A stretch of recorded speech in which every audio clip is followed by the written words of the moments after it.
Hello everyone, this is Teresa Wang. In this video, I'd like to share with you my piano teaching journey. Where do I start? Let me start from the very beginning, when I first started teaching part-time. I believe I was around 17. My mom signed me up for that. I didn't actually want to sign up, but she's like, oh, you need to go work and make some money. So I went to this place, this tiny little place, one of those piano studio we call them in Hong Kong, and it's not actually that close to my place, the place I used to live. And I have to take the subway and then take the minibus to go to this place.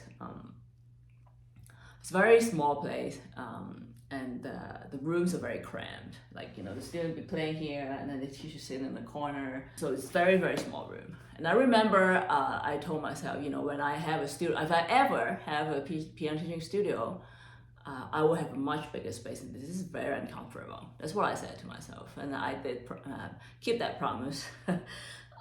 So I was there actually only for like a summer, and I didn't like it, so I quit.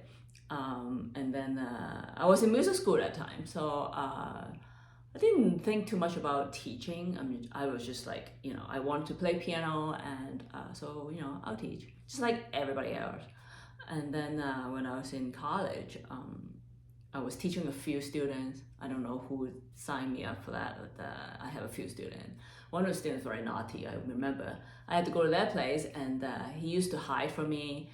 And when he was trying to play, suddenly he would be like, I don't know how, but he fell asleep in the middle of playing. I was like, okay, I don't think I want to do this anymore. So I quit, and then, I stopped teaching him, and then I graduated, and I went to Indiana for a few years for my master's in piano performance. It was funny because when I was in college, I took a piano pedagogy course, and I didn't think too much of it. I didn't learn a lot about teaching. I think I learned a lot about piano performance history and all sort of things that's more related to performance, but not a lot about hands-on teaching. So when I went to Indiana, there was a course, piano pedagogy, and I was like, I already took it, but I think I would retake this, see what happens. And I was very glad that I took it, because it was very different from what I took in Hong Kong, and it was very systematic, and all sorts of things about how to teach, right?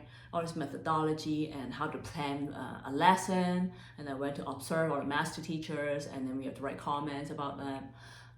It was fascinating. And then also I think we were assigned some beginner students, so we can, they were kind of our guinea pigs. So they got free lessons, and then we got students that we can learn to teach. So that was a very good experience. So when I graduated and then went back to Hong Kong, I decided, I will start teaching. Everybody needs to teach, right? Very rarely, a performer didn't have to teach. Still don't. So I started performing, right? Because that's my major, and then I had a few students on the side. I didn't think too much on how to get students, because I also thought hey, there are a lot of people in this city teaching piano. Why me? Or what's so special about me? Yes, I have a degree from Indiana, but there are a lot of people who have good degrees from different schools, prestigious schools around the world.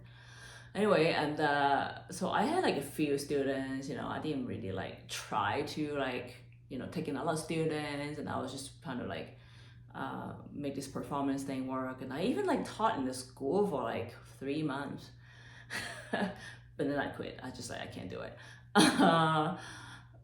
So I was doing a lot of things, teaching choirs, conducting choirs, playing, performing, accompanying. That was a good business. And then a few years later, I decided, I think I would go back to school and maybe get a PhD. So I was trying to study historical musicology. I was teaching university and writing, papers. And then the definitive moment came when I was actually researching on this topic for my paper. And I wanted to do research on piano teaching in Hong Kong, the history of it.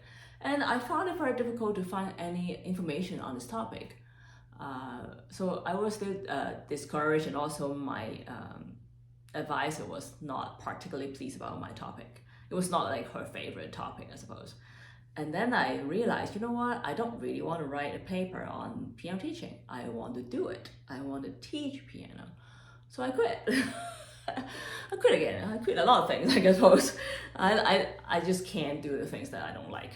Like I don't have a lot of passion for. But that was my moment. Like, oh, okay, I really want to do piano teaching. I want to be like really hands-on. I really want to focus on doing it. So I quit everything except the teaching. Because for me, I feel like I have to burn the bridge, burn all the bridges, whatever. No boat, no lifesavers. I just, need to focus on this teaching. And then I set a deadline. Okay, by the end of this year, in 9 months, I'm going to have these goals met. And not only the goals were met, I met the goals like probably 2-3 months before.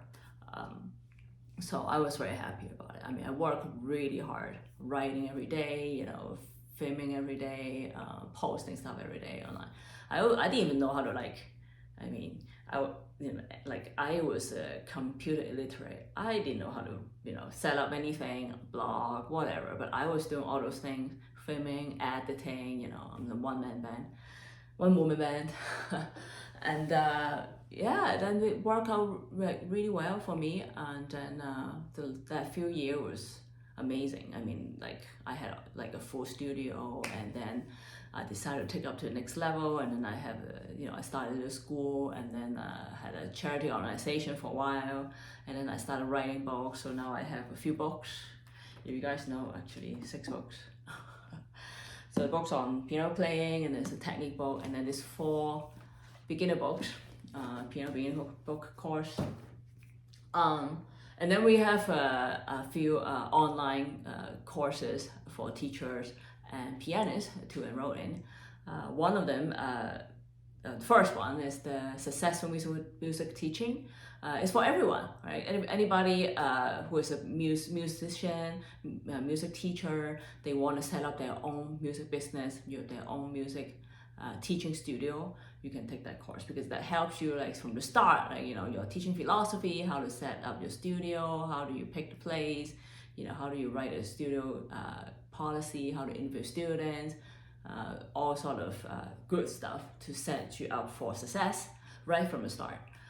And then we have a piano teacher training course, level 1. So that's more piano specific, obviously, teach you more specific on how to teach piano students, how to communicate with students, things like that, and how to use our book if you like to. So if you take the first level, you can already start to use our book, and then you can commission from using our book, and there will be a menu for you to teach our book. So it's a very systematic book because it has everything in one book. Like for example, let's take a look at book 1. Right. So the reason I wrote these books is because in the past when I started teaching a beginner, I'll be like, all right, go to the music store, Tom Lee, whatever, in Hong Kong, and then I'll be like, all right, what should I get, right? I mean, they still have John Thompson and one of those like really, really old books, Michael Aaron or something. And anyway, so the method books always have like 5 books. Like one is technique, and then the other is recital, and then it's like a theory, and then and then the repertoire, concert, whatever. So it's like a million books that you need to buy for one student. So my idea for this book is we have one book and has everything in the book. So each lesson for the student is a practice session, like practice guide on how they practice at home. And then each lesson has a song, theory, and technique exercise, and like sight reading, how to practice, things like that. So one book, you have everything. And also at the end of the book, we have, for example, technique exercises and scales, like sight reading, and then also actually oral training, even for the first book, right? So singing, listening, and then there's some glossaries, right? So it's a very comprehensive book. And also we have CDs, so you can listen to them online, right? So it's very important for students to listen to the song, so they get the idea and how it sounds, how fast the pace is, and things like that. So there's 4 books for the beginner course. And then also this book on piano playing. So I wrote this, and I'm gonna have the Chinese translation very soon. So these are the books I have, and you after taking like the first level in piano teacher training course, you can start teaching these books. And we have a group on Facebook, and I'm gonna go back to helping everybody on like how to teach and things like that.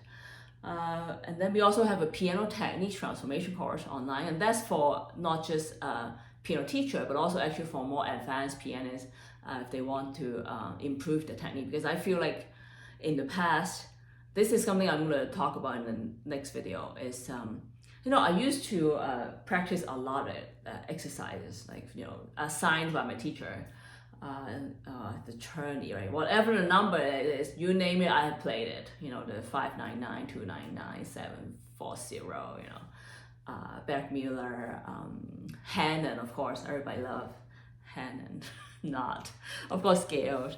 But practicing exercises like that is not really going to improve your technique a lot if you don't know what you're doing, right? So one of the important things is the weight transfer, how you are going to transfer weight, right, when you play. And there's a lot of, actually in the technique exercise book I have, they are very simple exercise, but because especially designed to focus on working on the technique, like improving the technique instead of doing a lot of playing. Because if you don't know what you're doing, there's no point. So you want to drill with a lot of awareness how to do the movement and things like that. So in the course for the technique transformation, you will see a lot of demonstration in those videos, and that's a 10-week course.